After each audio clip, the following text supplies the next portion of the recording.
Dans le contexte du travail, courir des risques, c'est avoir des conséquences du travail sur la santé. Et aujourd'hui, le risque ou les risques que l'on court, c'est les risques liés au stress, au burn-out, au harcèlement, au comportement addictif. Et plus encore qu'avant, on mesure à quel point il est important de se soucier de ces risques et de faire de la prévention.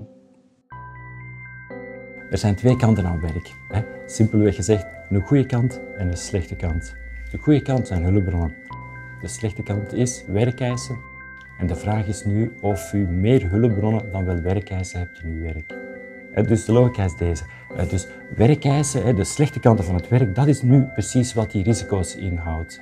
Dat gaat over aspecten van het werk die uw energie vergen, die uw inzet vergen, waardoor u dus moe wordt en uitgeput kan worden.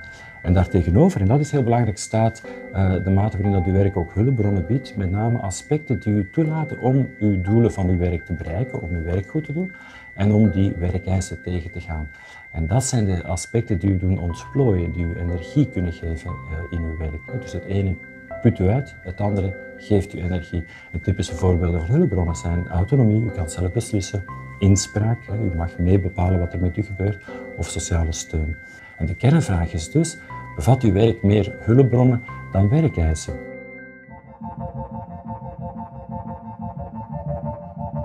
Le burn-out est une souffrance qui vient s'inscrire entre ce travail prescrit, ce qui est demandé au travailleur, et le travail réel, ce qu'il fait en réalité et qui n'est pas toujours reconnu.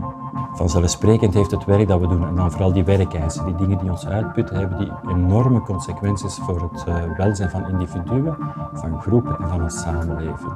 Dus één, als u werk hebt dat u heel erg belast, dat u heel erg uitput, omdat u dus te veel werk te doen hebt in een te korte periode, dan zal u daar fysiek, lichamelijk onder lijden, maar dan zal ook uw mentale, uw psychisch welzijn daaronder lijden. Dat heeft consequenties voor het gezin, natuurlijk, dat heeft consequenties voor uw partner en voor uw gezin. Mensen die onder spanning staan, maken meer fouten, zijn geïrriteerder, slapen slecht en zijn dus iets minder aangenaam in de omgang. En dat impliceert natuurlijk ook dat binnen de context van het werk minder goed gedaan zal worden. En dus de performantie van de organisatie wordt daar dus ook door aangetast. Si on veut retenir quelque chose quand on parle de burn-out, je crois qu'il faut penser burn-out quand il y a une perte de l'idéal au travail. C'est-à-dire ce sentiment de ne plus s'être épanoui dans le travail, de s'accomplir dans le travail, de retrouver son identité dans le travail. C'est avoir ce sentiment de ne pas exister dans son travail. C'est ça le burn-out. Eerst misschien uitleggen wat burn-out is. Ik denk we moeten een groot onderscheid maken tussen oorzaken binnen het werk en de gevolgen. Oorzaken van burn-out liggen in het werk. Burn-out is in essentie, ik moet veel te veel werk doen, waardoor ik veel te lang, veel te intens over mijn eigen grens gegaan ben. Dus ik heb veel meer gedaan dan ik eigenlijk aan kan en ik heb dat veel te lang volgehouden. Dus de oorzaak ligt duidelijk binnen een overmatige hoeveelheid werkdruk. En het gevolg daarvan is dat u daar dan op reageert met burn-out. Stel je voor dat je fitnessoefeningen doet en je neemt een halter. En je houdt die 20 seconden voor, je legt die even weg en je houdt hem nog 20 seconden vast. Dat gaat wel. Wat als ik je nu vraag om die 40 seconden na elkaar vast te houden? Misschien gaat dat nog. Maar wat met een uur? Wat met 2 uur? Of de hele dag? Klinkt dat gek? Toch is dat wat we mentaal vaak doen. We houden de spanning continu vast en laten het ophopen. En dan ontstaan klachten. Misschien dit toevoegen aan burn-out. Burn-out is een fenomeen dat dus ontstaat door het werk. Ik hoor heel vaak mensen die zeggen, burn-out heeft eigenlijk in essentie te maken met de familiesituatie. Mensen brengen hun problemen van thuis of van hun gezin mee naar hun werk.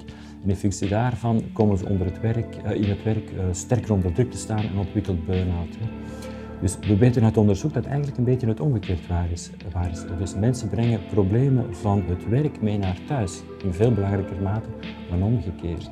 Het belangrijkste risico op schade is als problemen te lang aanslepen. Dat is zowel zo bij conflicten, die kunnen escaleren van beginnende spanningen tot grote conflicten tussen 2 personen of zelfs binnen een heel team. Maar het geldt ook voor stressklachten. Beginnende spanningsklachten, beginnende stressklachten kunnen waarschijnlijk nog heel effectief worden aangepakt. Maar als iemand richting burn-out gaat, wordt het veel moeilijker. En dan zal die waarschijnlijk ook een tijdje afwezig zijn van het werk om te kunnen herstellen. Een psychosociaal risico is nooit alleenstaand op de werkvloer. Er is heel dikwijls een verband met het gezondheidsrisico en ook dikwijls is er een veiligheidsrisico ten gevolge van psychosociale spanningen op de werkvloer. Bijvoorbeeld een werknemer die werkt onder zware medicatie kan zijn alertheid verliezen en daardoor stappen in de veiligheidsprocedure vergeten, waardoor er zich een ongeval voordoet, al dan niet met letsel of dodelijke afloop.